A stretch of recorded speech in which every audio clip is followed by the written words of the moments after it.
Ассаламу алейкум, всем привет, ребята, с вами Костолом, ну а вы мои самые любимые на свете подписчики. В Узбекистане произошел прорыв дамбы на Сардабинском водохранилище. И, честно говоря, ребята, я был очень сильно шокирован. Я всем соболезную, близким и родным, потерявших своих близких. По предварительным данным, ЧП произошло из-за сильного дождя. В результате трагедии погибли двое детей, 14-летнюю девочку и ее 9-летнего брата унесло силовым потоком.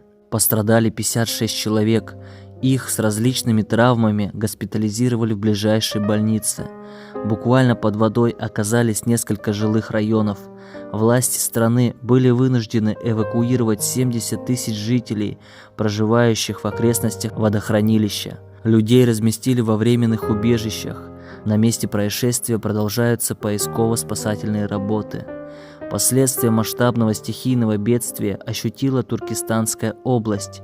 В регионе подтопило сразу два села – Женис и Жана-Турмыс в Мактаральском районе. Из опасной зоны пришлось эвакуировать 2000 человек. Под угрозой затопления находятся еще два села – Фердоуси и Нурлы-Жол. Оттуда вывезли свыше 3000 человек и разместили в учебных заведениях. На месте ситуацию контролирует руководящий состав МВД и КЧС. По состоянию воды сейчас идет постепенное уменьшение. Если у нас было до 180 кубометров, сейчас около 100. Такой процесс будет идти в течение 10-15 дней.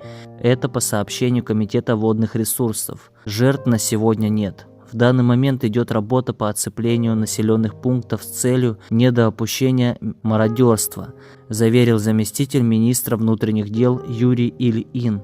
Вместе с тем руководство области предпринимает всевозможные меры по недопущению подтопления остальных населенных пунктов.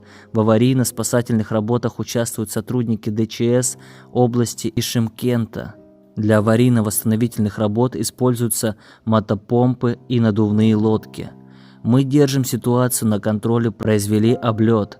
Если вода не будет дальше поступать, то и нет смысла продолжать эвакуацию.